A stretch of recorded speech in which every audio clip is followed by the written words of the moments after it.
SSC steno का form तो बहुत स्टूडेंट भरते हैं, लेकिन उनमें से कई लोग रिटर्न में अच्छे मार्क्स भी लाते हैं, लेकिन उनको ये नहीं पता होता कि स्किल सीखना काफ़ी ज़्यादा टफ है। अब ऐसे में बहुत से स्टूडेंट ऐसे हैं जो स्किल सीखने की कोशिश करते हैं, लेकिन स्टार्टिंग में उनको ये नहीं पता होता कि भैया मैं किस लैंग्वेज में सीखनी है। बहुत लोग ऐसे हैं जो इंग्लिश इंग्लिश या हिंदी में से जब उनको ऑप्शन दिए जाते हैं, जब कोचिंग वाले उनको ऑप्शन देते हैं, तो वो इंग्लिश चूज़ करते हैं। क्यों?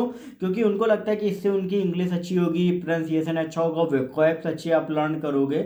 लेकिन फिर बाद में उनको फिर वो चीज़ें बोरिंग लगती हैं, फिर वो बीच में क्विट कर देते हैं। तो ऐसे में लैंग्वेज का जो सिलेक्शन है वो आपका बहुत ज़्यादा इंपॉर्टेंट है स्किल की तैयारी करने के लिए।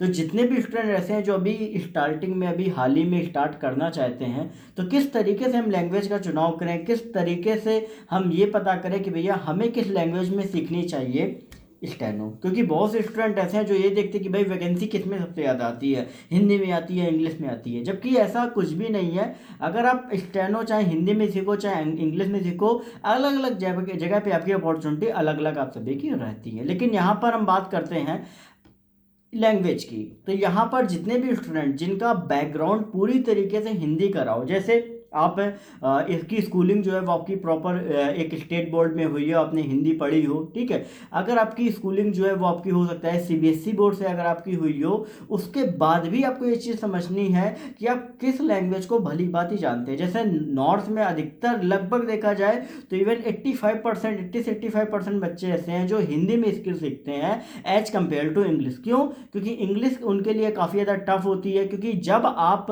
डिक्टेशन लिखना स्टार्ट करते हो तो आपकी स्पेलिंग मिस्टेक होती है।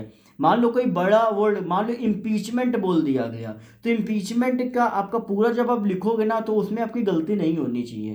तो ये चीज़ें आपके लिए बहुत ज़्यादा इंपॉर्टेंट है। हिंदी में क्या होता है कि हिंदी में आसान वर्ड होते हैं, आपने थोड़ा बहुत देख लिया तो आप इजीली लिखना सीख जाओगे। इंग्लिश में मुश्किल होता है। लेकिन अगर हम बात करें साउथ में, तो साउथ में अधिकतर लोग जितने भी हैं वो लगभग इंग्लिश में ही आपकी सीखते हैं, क्योंकि उनके जो कमांड होती है वो आपकी इंग्लिश में बहुत ज़्यादा होती है। इवन अगर हम देखें कोलकाता रीजन से जितने भी स्टूडेंट फॉर्म भरते हैं, लगभग 90% स्टूडेंट ऐसे होंगे जो इंग्लिश में स्टेनो सीखते हैं। 10% ही ऐसे होंगे जो आपका कहीं ना कहीं से माइग्रेट, जैसे यूपी बिहार से माइग्रेट करके आए होते हैं, तो वो स्टूडेंट पहले ही हिंदी में सीखे, बाकी सब इंग्लिश में सीखते हैं।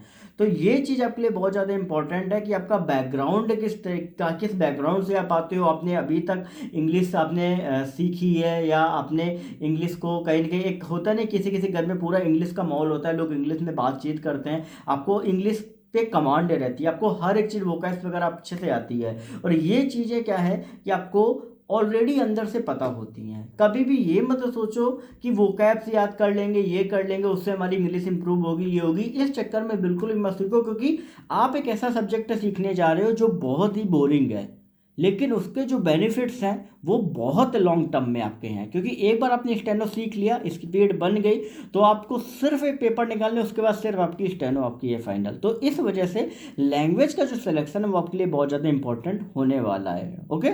दूसरी चीज़ कि जिंदी स्टूडेंट जो भी अभी कहीं ना कहीं रिटर्न में जिन्होंने पास किया, जिनको स्किल नहीं आती है, तो अगर आप चाहो तो अभी से ही स्किल सीख सकते हो। आगे 2023 लगा हुआ है, क्योंकि अभी जो आपको टाइम, जो गोल्डन अपॉर्चुनिटी आपको मिली हुई है, ये भी आने वाले लगभग 10 से 12 महीनों में। स्किल जो नेक्स्ट आपका होगा वो मिनिमम 1 साल में होगा। तो 1 साल में अगर आप चाहो तो ईजिली कमांड करके आप स्टेनो लिख सकते हो। और ऐसा नहीं कि 100 भी नहीं, आप चाहो तो 100, 110, 120 तक आप खींच के ले जा सकते हो। क्योंकि 1 महीने का, सॉरी 1 साल का जो समय है वो आपके पास 2023 के स्किल होने के पहले आप सभी को मिल रहा है।